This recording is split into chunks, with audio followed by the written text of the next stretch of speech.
We're beyond admitting there's a problem with migrants. How can you have New York, who asked for migrants to come? They had an open door. Bring your migrants to us, said the New York Governor Holshaw. Bring your migrants to us, said New York Mayor Eric Adams. And now, all of a sudden, we got both of them declaring a state of emergency because they can't handle the actual numbers of migrants that are coming to their doors, that are coming to their streets, that are laid up, that they can no longer house. So yeah, when you declare a state of emergency, hey guys, that means it's a crisis. I don't know that they can get my vote back. And so no, I cannot support people who will not support me and my community. I'm gonna get us through this, but you need to know what they dropped in my lap. You know, I think we called it right. Immigration's a big deal, a very big deal. We have millions and millions of people flowing into our country illegally. We have no idea who the hell they are. They come from prisons and they come from mental institutions, and it's just killing our country. And you wonder why the Democrats are in trouble. We have Roland Martin with the Democratic talking points as he stands up for the Democratic Party, which is what he routinely does, as he pushes the issue about why the Republicans are so horrible. And then we have Phil Scott. He says he's independent, but he sounds a lot like a Republican because he keeps repeating Republican talking points again and again and again. And I know you're going to take issue with that, but if you keep using the rhetoric of Republicans, what's the difference? Trying to figure it out. And they're both having a conversation separately, so let's put them together. Let's make this conversation known. Let's get to the bottom of this. Let's talk about the immigration and migration issue. Remember, in this video, I'm going to be calling it straight.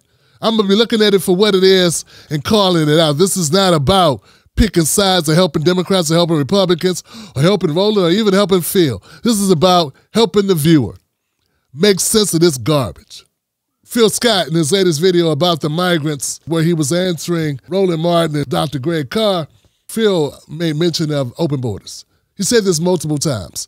And there is no open border. The Democrats have not an open border party. Between May 2023 and December 31st, 2023, the Democratic Party under administration under Joe Biden deported almost 500,000 people.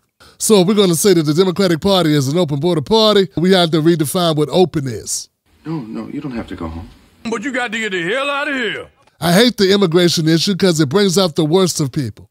It's a bunch of BS. Both parties are horrible. And how to say that you're a Republican without saying you're a Republican? Repeat this talking point about us having open borders when we've got anything except an open border. Stop throwing gasoline on a fire because it suits your agenda. Roland Martin says that we need immigrants because we need to increase our gross national product. And then he made reference of look at China, look at Italy, look at Germany, look at all these other countries who weren't having babies fast enough, so their population started shrinking. Therefore, their GDP went down. We all know the Democratic Party has had no problem removing or returning immigrants across the border. This is something they've been very good at it. Obama was the deporter-in-chief for a reason. Roland says the Biden administration needs to come clean and admit that they do a lot of deportations. I agree, Roland, they should admit that. But you need to admit that you're making a lot of mistakes in your commentary. One minute you say, hey, just admit the Democrats put people out the country a lot. The Democratic Party is deportators as well as the Republican Party. But then we got Greg Carr saying that no, immigration is not a problem, but Roland says it is a problem. It has been a problem for the last 50 years. Roland likes throwing around the term Simple Simon, but he doesn't throw it around when Greg Carr directly contradicts his own words only a couple minutes earlier, where Roland said immigration has been a problem for 50 years. Carr says it's not a problem. It's a manufactured crisis. Why? Because, well, white supremacy is why. See, immigration wasn't a problem when they had Italians, Germans, and Irish coming to the country, because those were white immigrants. But anybody who's not white, the Democratic Party, Republican Party, all parties have a problem with it. For evidence, see Haiti. The immigration issue is garbage because both sides lie about the intentions of both sides. One side wants to do damage control, which is control the damage that's being caused to their reputation when they're doing a rack of deportations. That would be the Democratic Party. And the other party wants to do damage, literally inflict as much damage as possible so that it can invite votes from those citizens who are working class, who are tired of seeing so many immigrants in their neighborhoods, so many immigrants at the supermarket, and so many immigrants on the streets of their cities. So yes, this is a garbage issue, an issue I wish we could overlook, but we can't, because immigration is an issue that was so powerful, so palpable, so divisive, it ended up getting Donald Trump elected back in 2016, and that's why the Republicans, particularly Donald Trump, is hoping that he can use this again to get back into office here in 2024. Oh, I think the border is a very important issue for Donald Trump, and the fact that he would communicate to Republican senators and congresspeople that he doesn't want us to solve the border problem because he wants to blame Biden for it is really appalling. But the reality is that we have a crisis at the border. The American people are suffering as a result of what's happening at the border, and someone running for president ought to try and get the problem solved, as opposed to saying, "Hey, save that problem. Don't solve it. Let me take credit for solving it later." To the point where Donald Trump told the Republicans, don't you dare meet with the Democrats to try to solve this problem. Don't you solve the immigration problem. Let me solve it. Let me run on it, and I'll solve it when I get into office. How do you know when you're bought and paid for by the Democratic Party? Well, when you're a part of media and you have all the access to all the information and the data that shows that, yes, immigration does hurt Americans.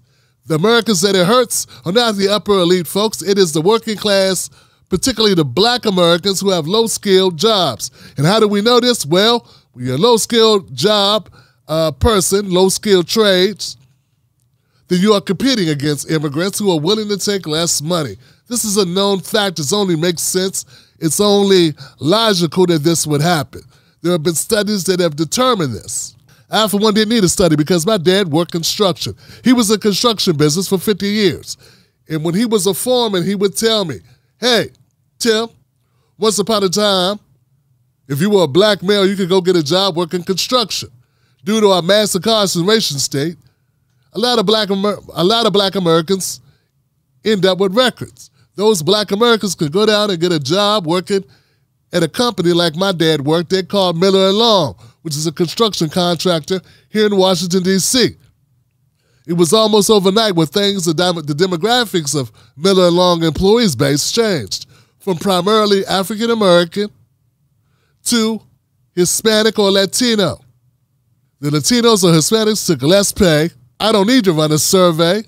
My dad was a survey. And that company, Miller & Long, is located right here in Washington, D.C. It's not on a border state. So when we have people like Roland Martin and others who are pointing to this issue as if it only affects Texas and Governor Greg Abbott, that's ludicrous. That makes sense. It's not based in reality. D.C. is not a border state, Roland. Working class people of all types are impacted by this, but particularly black Americans, and it bothers me that we have black American commentators who do not relate any further to the working class. Now, there was one person on the Roland Martin panel who made it clear that she understood this. She recognized that there are people in cities such as Chicago who are having a problem with what's happening there in Chicago with migrants. They're being overrun with migrants and they're unable to provide social services to their citizens who are paid into the system. Now, you have citizens such as black Americans who are paid into the system who are not getting the social benefits that migrants are getting. Of course, that would cause animosity. We had these progressives and we have these liberals who believe that black Americans should take it on the chin for people who live outside the United States. And they just should do so quietly. And if they don't, then they are Republicans or Putin puppets, or somehow they are attached to China, which is horrible, backstabbery, garbage. And it's slanderous and disrespectful nonsense. In Chicago, we got black Americans who cannot get social services. Black Americans make up a third of the population in Chicago, but we make up 3/4 of the homeless population. And if migrants come in and suddenly get housed and those black Americans are staying on the street, That's a problem. That's an issue. That's not justice. And I haven't heard Roland Martin talk about it, and I haven't heard many of the black media. It would be very effective if you address that issue as opposed to calling out FBAs and calling out B1s and calling them stupid 3 and 4 times doing a video, name calling them. You would think, Roland, that you had learned something about name calling when you lost your job at CNN or you were benched at CNN for using gay slurs during the Super Bowl. You would think that Roland Martin would grow up at damn near 60 years old and understand that maybe we could tone down the name calling and get back to substance. Come on, Roland, you're better than that. Claim to be the biggest and the brightest and the smartest, and then reduce yourself to the most common denominator, and then blame them for your reduction, your reductive activity, your slanderous behavior, and your vile rhetoric, man, for no good reason. Cite statistics that prove your point. How dare people that are 13% of the population who only own 2% of the wealth be upset that others are coming in and getting a slice of the pie that we're not getting? It's only common sense that people will be upset with that people would have an issue with it. We should have an issue with it. It's only human nature. We need to be advocating for better policies. We're beyond admitting there's a problem with migrants. We're beyond that.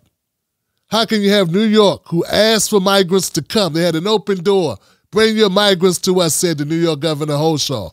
Bring your migrants to us, said New York Mayor Eric Adams. And now, all of a sudden, a year ago, we got both of them declaring a state of emergency because they can't handle the actual numbers of migrants that are coming to their doors, that are coming to their streets, that are laid up, that they can no longer house. So yeah, when you declare a state of emergency, hey guys, that means it's a crisis. Emergencies are crises. It's true. We should all be compassionate and empathetic to those who are coming to America seeking asylum. But where is the compassion and empathy to black Americans who are behind the 8 ball, that are disenfranchised in a country they built for free against their will? Which brings me to another point. And I don't want to spend too much time here just to say this. Brother Carr is a professor of African American studies, I do believe. So I think he's well versed and understands exactly how black Americans came to America, became in slave ships against our will, as cargo, as less than human beings. We do understand what an immigrant is. An immigrant is someone who chooses to come to a country, who goes to a country seeking permanent residence in that country. Now, when Greg Carr says that black Americans were forced immigrants, that's just a clean way of saying that we were slaves. We were enslaved, we were stolen, we were hostages, we were kidnapped, we were put here against our will. And I think that we understand that he's not saying that's a good thing. Nor is he trying to lump in black Americans too. I don't believe that Greg is trying to lump in black Americans with all other people when he says America's full of a bunch of immigrants. I do hate the rhetoric of that because, damn it, I do feel that black Americans should always be represented singularly because we have a very distinctive past and present in the United States of America. But I do think it's disingenuous. I'm sorry, guys. But I do think it's disingenuous to say that Brother Carr is trying to undermine black Americans. I don't think he is.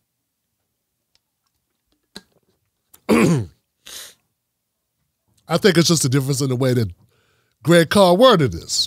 See, Phil spent about 15 minutes complaining about black Americans being considered as Latinos and others are being grouped that way and not making a differentiation between immigrants that come to this country of their own volition, seeking a better life, mainly many of them because we destroyed their country with our colonizing and regime change warring ways, which is something that's not being addressed by Phil, of course, that.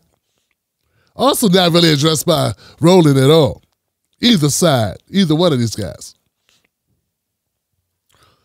But to be bogged down for 15 minutes talking about an issue that is a non-issue, Carr is not someone who undermines black Americans.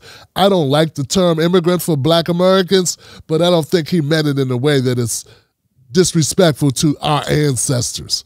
Way to filibuster there, Phil. Way to filibuster. Yet another reason why I have a problem when I discuss this issue of immigration. One is people don't want to hear the bare facts about it. They don't want the truth.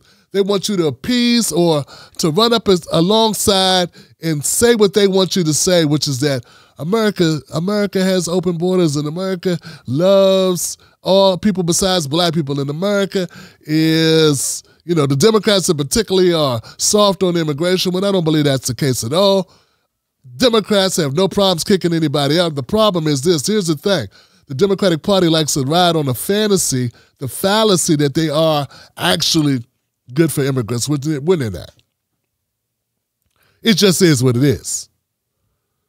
They don't want to brag about it because there's a small contingent of Democrats or liberals or progressives who are against deportations. And they don't want to piss off that group of people, and they don't want to ignite or help the right by pointing it out. So that's where it is. That's the difference. But the Republicans and the Democrats are doing the same thing. Though the Republicans are actively working to keep this issue going so they can win votes. Neither side wants to do anything about it. And even if we do cut down immigration, if we stop the migration, that does not mean America's going to do right by black Americans. America has I see no commitment from America to give those jobs to black Americans, to build up the black community. We got Americans allowing black Americans to be 3/4 of the homeless population in Chicago before the migrants came. They had no intentions of clearing that up or fixing it or remedying it before the migrants came. Now, if you push the migrants out, I still believe America has no indication or no commitment to clean it up or to remedy the situation, which brings us to the broader issue. America's going to American. I said America is going to America, which is ignore black folks with benign neglect, not actually deal with our issues, but exploit them for their own devices. And that is what America has always done.